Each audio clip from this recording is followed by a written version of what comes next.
General Hospital spoilers for Tuesday, August 25th. We have to start with a very specific, jarring incident that recently shattered the quiet of the night. A sudden break-in. On the surface, it looks like a standard crime: shattered glass, scattered documents, the chaotic aftermath of a desperate thief looking for a quick score. The local authorities immediately rush to the scene, taping off the area and launching into their standard protocols, trying to pin down a suspect and a conventional motive. But something about that moment stayed with me. It felt entirely too loud, too performative, almost as if the chaos was deliberately orchestrated to draw everyone's attention to one specific spot. I cannot help but view this break-in as a theatrical misdirection. The real crime is not what was taken or broken in that room. The real crime is whatever is happening off stage while the police and the residents are busy looking at the shiny distraction. Someone is using this loud, chaotic event to quietly bury a much deeper, darker secret elsewhere in town. Speaking of secrets, I couldn't stop thinking about the shifting dynamics between Jason, Carly, and Valentine. Jason has finally returned from his agonizing captivity, and you can see the profound changes in his demeanor. He wants to step away from the endless violence of his past, desperately trying to carve out a peaceful existence so he can prioritize Danny. But a man with his history, with his deeply ingrained enforcer instincts, never truly turns off his radar. When Jason looks at Carly and Valentine, he does not just see his best friend embarking on a new, unexpected romance. He sees the subtle, almost imperceptible tells of a man who is hiding something massive. Jason is highly observant, and he senses that Valentine is harboring a dangerous secret directly connected to Brennan. Valentine has been playing an incredibly high-stakes, secretive game, likely involving that mysterious black box and his own frozen assets. Jason knows that a man like Valentine does not operate without a hidden agenda, and he is silently, methodically following the thread of this deception.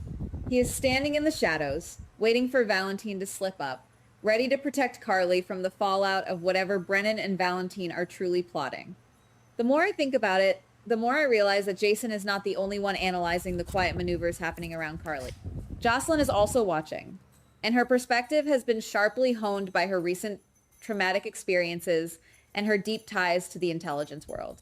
Josslyn recently discovered that Brennan has been secretly pulling strings to help Carly. At first glance, a casual observer might just assume this is the action of a man harboring a lingering romantic infatuation with a beautiful woman.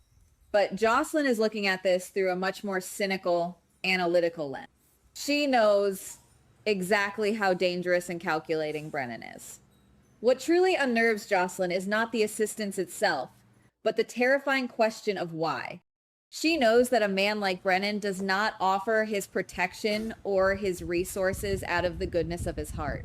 Every favor is a transaction. Every act of help is a hook. Josslyn strongly suspects that Brennan is quietly setting up a complex hidden agenda, using Carly as a pawn in a much larger unseen chess match. She is trying to decipher what Brennan ultimately wants to extract in return for his supposed generosity. Let us shift our focus away from the hospital and the penthouses, down to the misty, quiet edges of the Quartermain boathouse.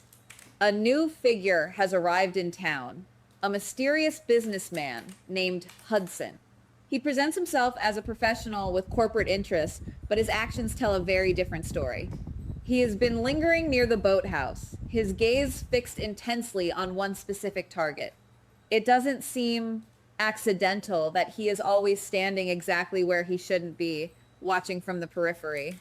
Brooklyn has noticed him, and her fierce maternal instincts have immediately flared up into a state of high alert. She sees the way Hudson looks at little Phoebe. The shadow beneath this particular story is the deeply unsettling mystery of Phoebe's true biological identity. Brooklyn has just barely survived the emotional nightmare of the hit-and-run scandal and the severe strain it put on her marriage with Chase. Now, just as she is trying to find stability, this silent, impeccably dressed threat emerges from the fog. Brooklyn is terrified that Hudson is not here for business at all, but is instead quietly, methodically investigating Phoebe's origin. Is he the biological father? Is he an operative hired to find a missing heir? Brooklyn is watching his every move, knowing that her family is once again standing on incredibly fragile ice. Meanwhile, across town, a completely different kind of domestic drama is unfolding, but maybe there's another layer here that we are entirely overlooking. Lucas and Joe recently found themselves standing in the doorway of the exact same apartment, both holding a set of keys, and both absolutely convinced that they are the sole legal tenant of the property. On the surface, this plays out like a classic, almost comedic administrative error, a simple mix-up by a careless landlord that forces two vastly different men to become reluctant roommates. They are likely to bicker, establish boundaries, and reluctantly agree to share the space until the legalities are sorted out. But what if we're missing something? Look at who these two men are. Joe is a sharp, cynical detective deeply embedded in the labyrinthine investigation surrounding the Cold Fusion Project and the criminal empire. Lucas is a grieving doctor who is harboring incredibly dark, heavy secrets regarding the true circumstances of a recent violent death on Spoon Island. Putting these two specific men under the exact same roof feels entirely too coincidental. Is it possible that someone intentionally manipulated the lease agreement?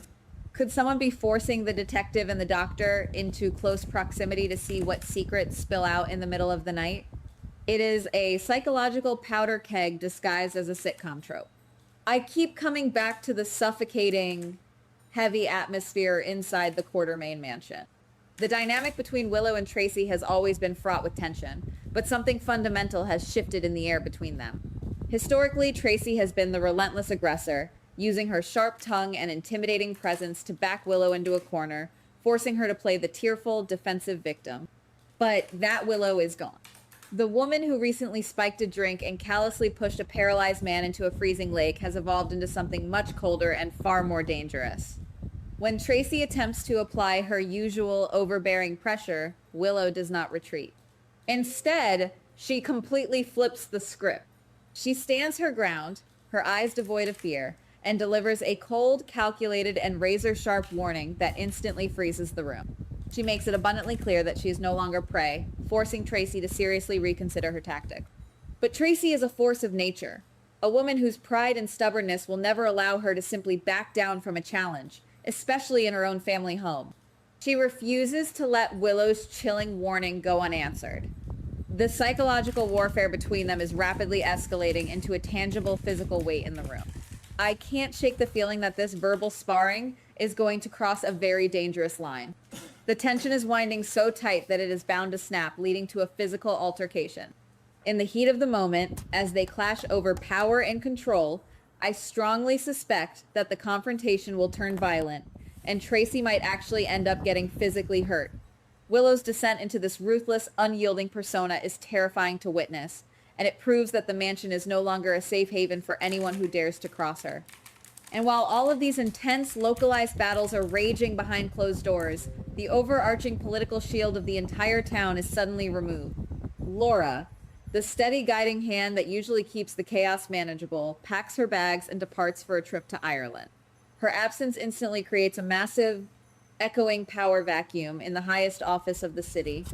Anna, who is already drowning in the chaotic aftermath of the pier shooting, the missing evidence at the precinct, and her own deeply troubling, haunting mental health struggles, is suddenly tasked with finding a temporary replacement to keep the local government from completely collapsing. In a move that shocks almost everyone, Anna bypasses the usual seasoned political veterans and selects Ezra for the role. It is a highly unexpected, jarring choice that sends ripples of confusion and suspicion through the town's elite. Why Ezra? What specific qualities or hidden leverage make him the right choice for Anna in this incredibly fragile moment? Something feels unfinished here. Ezra is stepping into a position of immense authority at the exact moment when the town is distracted by staged break-ins, secret intelligence alliances, boathouse stalkers, and vicious family feuds. It is the perfect environment for someone with a hidden agenda to consolidate power while everyone else is looking the other way. The board is set, the players are moving in the dark, and the true game has only just begun. Goodbye. Please like, subscribe, and comment on the GH Spoilers Daily channel.